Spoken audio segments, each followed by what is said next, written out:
Então vamos estudar agora moléculas e poeira interestelar.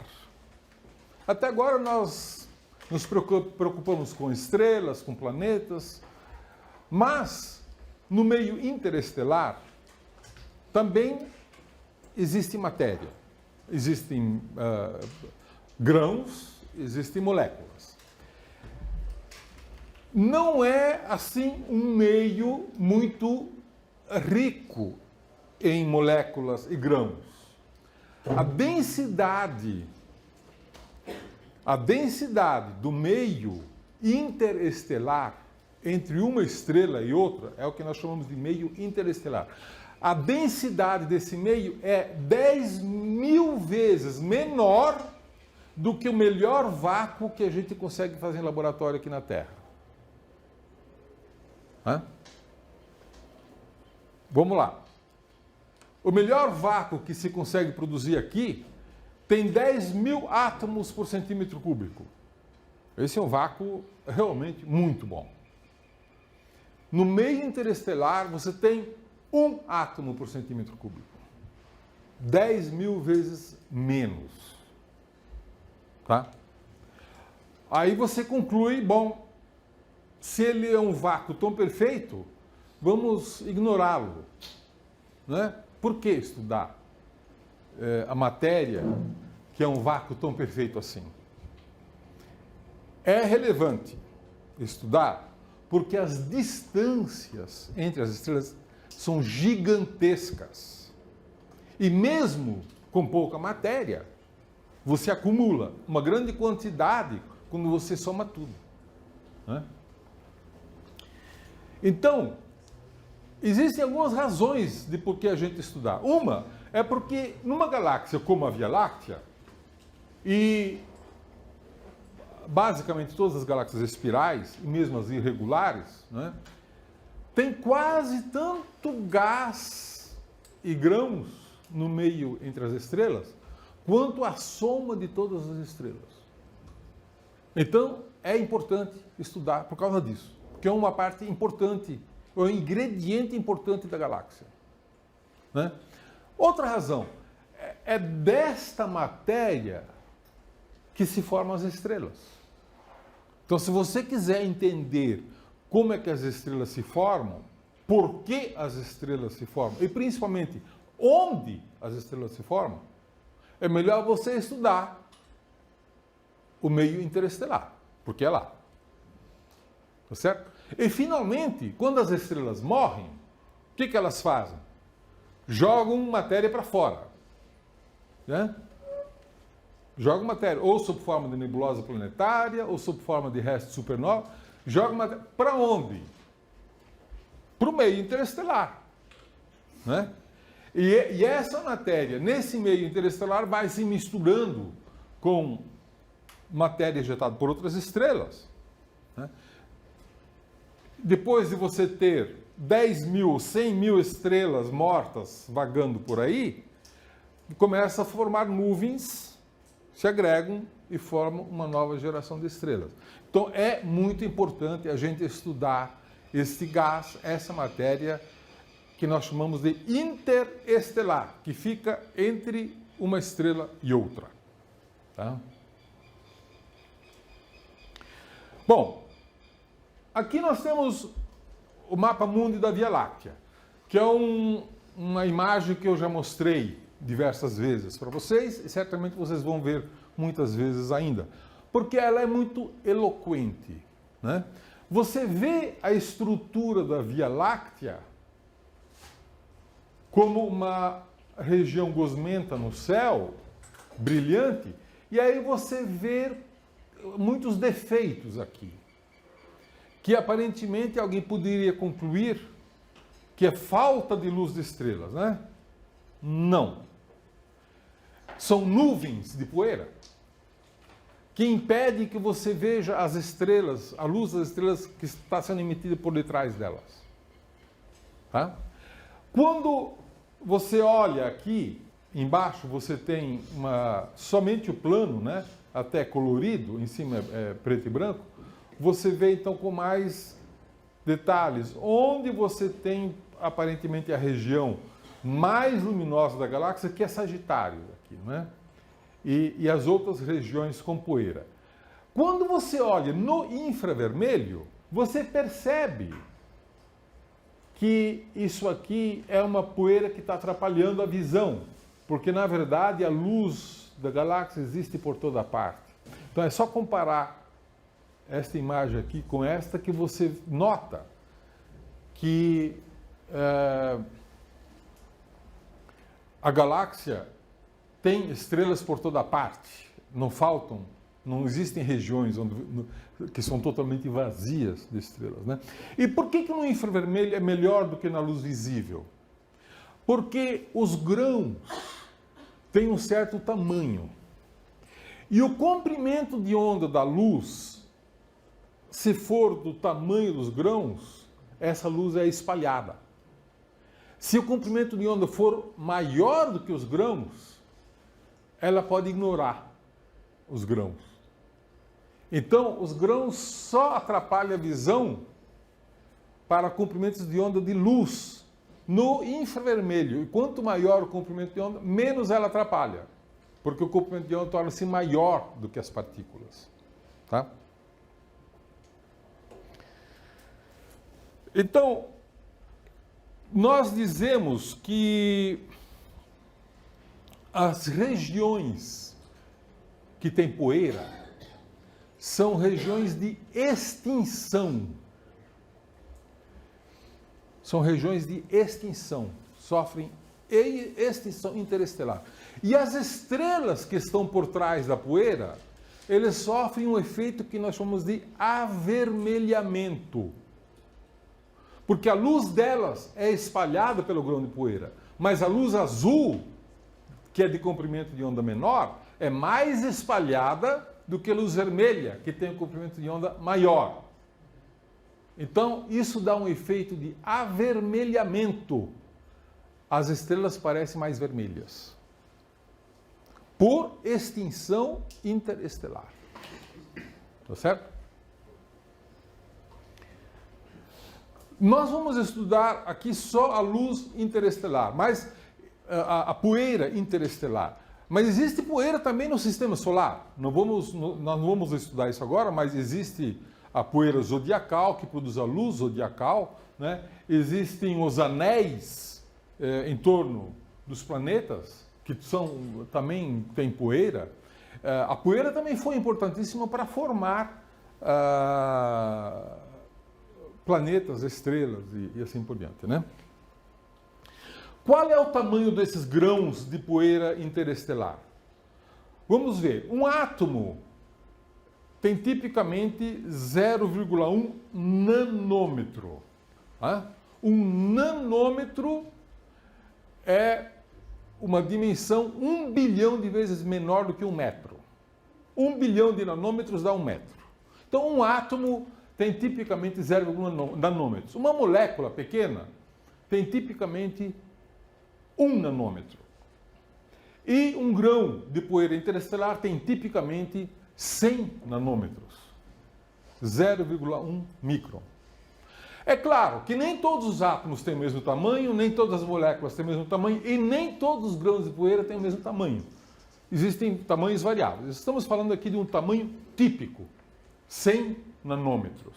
Tá certo? Quer dizer, 100 vezes maior do que uma molécula típica. Uma molécula pequena, típica. Né? Aqui tem uma imagem de uma simulação de um grão de poeira interestelar e vocês vejam a escala, né? Essa pequena reta lá é de 1 micron. Então vocês vejam que pode ser maior do que 1 micron. Né? Isso seria uma ideia de um grão. E a estrutura do grão de poeira, imagina-se que possa ter, no núcleo de um grão de poeira, possa ter ferro. Esse ferro está circundado por grafites e silicatos. Grafite, vocês sabem, é carbono. E silicatos são compostos de silício e oxigênio, os dois átomos. né, formam silicatos. Né? Então, esses são essencialmente os ingredientes que nucleiam um grão. Mas em torno disso você tem elementos, moléculas, que se congelam e se agregam à superfície. Por exemplo, água. Mas não só água, vários outros elementos, como por exemplo, CO2, NH2, né, podem se agregar na superfície. E, inclusive, essa superfície ela é muito importante para formar moléculas. Que os átomos se encontram na superfície e acabam um grudando no outro, formando moléculas, e depois a luz aquecendo ou por fotodissociação pode liberar essas moléculas para o espaço. Essa é uma das maneiras de formar moléculas para o meio interestelar. Né? Então, você tem uma estrutura central, um manto, e aqui na superfície esses elementos materiais de moléculas congeladas. Né? Isso aqui é uma simulação de computador que para estudar como é que esses núcleos podem ser formados a partir de agregação espontânea de silicatos, grafites, ferro e assim por diante. Né? Existem muitos estudos sobre isso, já que a poeira, que parece, em princípio, tão desinteressante, né? Muitos astrônomos consideram a poeira como fonte de ruído, né? Mas tem muitos astrônomos que passam a vida inteira estudando a poeira, porque tem muito interesse em conhecer, porque ela é realmente muito importante. Para se você quiser estudar, conhecer o ciclo de vida de uma estrela ou de um planeta, o segredo, muitas vezes, está na poeira. Ok, mas além de poeira, nós temos um gás interestelar também. A matéria interestelar normalmente é entendida como sendo poeira, que é matéria sólida, e gás, que é matéria gasosa.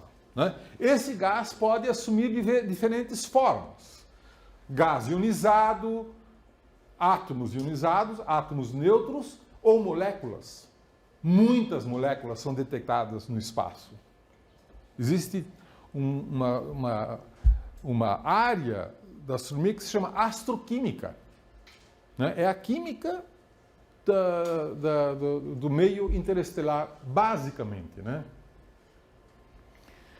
Então, nas nuvens moleculares gigantes, que são essas grandes manchas escuras que você vê nas fotografias, né, essas nuvens têm massas muito grandes, né, vão de 1.000 a 10 milhões de vezes a massa do Sol. É uma nuvem molecular gigante, dessas que você viu, e daqui a pouco eu vou mostrar mais algumas dessas nuvens.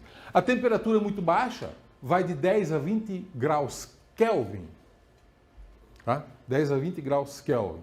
Elas têm dimensões de 15 a 600 anos-luz e quando a nuvem é muito tênue, você tem moléculas relativamente simples. Por exemplo, o CN, o CH, o CO. O CO é o monóxido de carbono, né? OH, o H2O, vulgo água. Né? É claro que não são forma de água, são moléculas, né? Gás molecular. NH3, que é a amônia, né? CH4, que é o metano, e assim por diante. São moléculas, em geral, que têm hidrogênio, carbono, nitrogênio, oxigênio e enxofre, que são os elementos químicos mais comuns do universo. Né? Mas você também tem moléculas orgânicas mais complexas. Por exemplo, formol, que é o que nós chamamos de formaldeído, né? Vinagre, que é o ácido acético, açúcar, que é o glicolaldeído. Então você veja que o meio interestelar tem um gosto interessante, vai desde o vinagre até o açúcar, né? O doce e o azedo estão presentes no meio interestelar. Né? Nas nuvens frias, muito densas, nas partes mais densas, a densidade pode ser muito maior, né? Nessas grandes... Você tem ainda o cianoetileno, o acetolaldeído, que são ingredientes importantes para formar os aminoácidos. E os aminoácidos são os elementos que estruturam as proteínas, né? Que são importantes para a vida. Tá? Ninguém está dizendo que no meio interestelar você pode produzir vida, né? Na verdade, nós não acreditamos que isso possa ser possível. A única maneira que a gente sabe que existe vida é onde tem água em estado líquido. Eu digo água em estado líquido porque é óbvio que a água é líquida, né? Mas nós temos muitas situações que você tem H2O, mas não em estado líquido. E mesmo que hajam elementos orgânicos, moléculas orgânicas complexas, mostra que a química dessas regiões é muito interessante, porque sugere que a formação de moléculas cada vez mais complexas, num contexto interestelar, é possível. Tá? E, eventualmente, no contexto planetário, isso seja potencializado. Hoje nós conhecemos mais de 120 tipos de moléculas no meio interestelar. Mais de 120 tipos de moléculas diferentes, né? Então, é um estudo realmente muito rico. E, além das moléculas que eu já citei, é muito comum você ver, por exemplo, o acetileno, que é usado para... Para que vocês usam acetileno? Hein? Maçarico. Maçarico. O álcool etílico, que é um ingrediente básico para caipirinha, né? É uma das moléculas mais importantes do meio interestelar. Você veja que é uma coisa universal, né? O álcool etílico. O glicol etileno, benzeno e assim por diante, né? Moléculas orgânicas. Mas isso aqui é um assunto, se você quiser estudar a astroquímica, você tem assunto para estudar a vida inteira, porque é muito interessante, né? A quantidade e a complexidade de moléculas que existem. Muito bem. Aqui, então, nós vemos uma nuvem molecular gigante. O que vocês estão vendo não é molécula. O que vocês estão vendo também não é poeira. Vocês estão vendo é o efeito da poeira. Né? Você tem um fundo cheio de estrelas e na frente uma nuvem com muita poeira e também moléculas, mas a poeira espalha a luz das estrelas que estão lá atrás. Então você não vê as estrelas, porque a luz é espalhada. Tá certo? Então nós dizemos que essa luz das estrelas lá atrás é extinta. E se você prestar atenção, aquelas estrelinhas que você ainda vê são todas vermelhas. O efeito do avermelhamento interestelar. Os grãos espalham mais a luz azul, que tem comprimento de onda mais curto, e menos os comprimentos de onda vermelhos, que são mais longos. Por isso as estrelas parecem mais vermelhas. Nós dizemos que elas estão avermelhadas, né? Essa é uma nuvem molecular chamada Barnard 68, que é uma nuvem bastante conhecida e famosa. Ela tem meio ano-luz de diâmetro e está a 500 anos-luz de distância de nós, né? Aqui nós vemos uma outra nuvem molecular que tem a alcunha de cabeça do cavalo. Alguém olhou para a fotografia e reconheceu uma cabeça de cavalo, quer queiram, quer não. E aí você vê de uma maneira muito interessante a presença de uma nuvem molecular gigante. O que é a nuvem molecular gigante? Ela ofusca o que está atrás. Atrás você tem nebulosas que emitem luz avermelhada, azulada, e na frente você tem essa nuvem molecular gigante cheia de poeira, que simplesmente não deixa você ver o que está atrás dela, né? Agora vocês vejam uma coisa interessante. Esta mesma nuvem molecular que ofusca, no visível, você vê qualquer coisa? Se você olhar no infravermelho, você espera ver o quê? A poeira espalha luz visível, mas ela emite luz no infravermelho. Porque ela tem também uma certa temperatura. E todo objeto emite alguma radiação. As moléculas, essas moléculas todas que nós vimos, elas não emitem luz na faixa óptica, mas elas emitem linhas moleculares no infravermelho e em rádio. Então, se você tirar uma fotografia no infravermelho, você vê o quê? A emissão da nuvem molecular. Você vê as estrelas aqui de trás, mas você vê a emissão da própria nuvem. A emissão de moléculas e a emissão da poeira. Tá? É a nebulosa em emissão agora.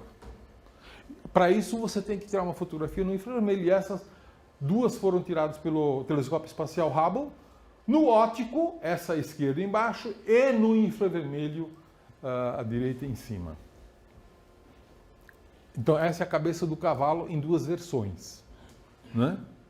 Versão extinção e versão emissão. Tá? Aqui tem uma outra nuvem molecular que fica na nebulosa da Carina, que também foi tirado pelo telescópio espacial. E aqui, IC 1396, uma nebulosa que tem o sugestivo nome de a tromba do elefante. O que é a tromba do elefante? É uma nuvem molecular gigante que tem muita poeira, que impede você de ver o que está lá atrás. Mas se você tirar uma fotografia no infravermelho, você vai ver o quê? A tromba do elefante emitindo luz. Certo? E como é que é a luz emitida pela tromba do elefante? Não parece mais uma tromba do elefante, né? Isso aqui está mais para Gasparzinho, o fantasminha camarada, né? Dependendo de como você olha para a natureza, a impressão que você tem pode ser bastante diferente, né? Numa hora pode parecer tromba do elefante, noutra hora um fantasminha. É a emissão, isso é uma nuvem molecular gigante, emitindo poeira, a luz da poeira e a luz das linhas moleculares, né? Essa aqui foi tirada por uma nave chamada Spitzer, que era um telescópio de infravermelho, né, que fotografou muitos desses objetos no infravermelho.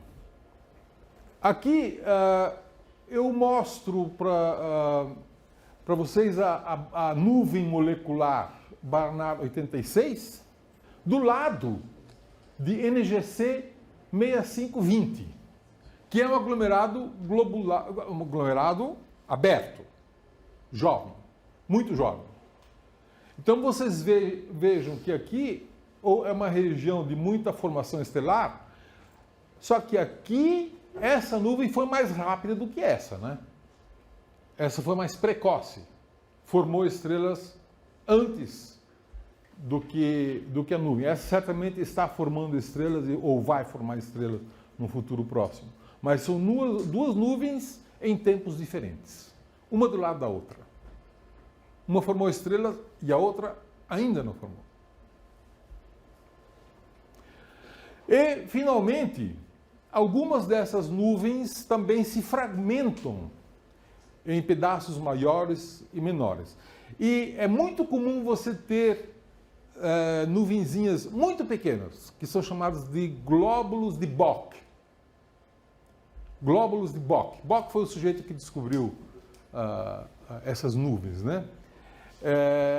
E se imagina, essas nuvens têm massa muito pequena, uma massa de 2 a 50 vezes a massa do Sol, Imagino que eventualmente elas possam formar estrelas, mas hoje nós sabemos que muitas delas, na verdade, são estrelas, só que a gente não vê no óptico porque tem muita poeira, né? Mas são estrelas que estão lá. Se você observar no infravermelho, você enxerga, né? Mas muitas delas ainda não são, eventualmente não vão se tornar, porque a massa é muito pequena, né? São muito pouca massa para se formar muitas estrelas. São fragmentos de nuvens moleculares, né? E que, ao mesmo tempo que já formam estrelas, já produzem uma nebulosa ionizada, tem alguns núcleos, que, talvez por serem muito densos, não estão sendo ionizados na mesma proporção e formam, então, uns pequenos glóbulos, chamados glóbulos de Bock.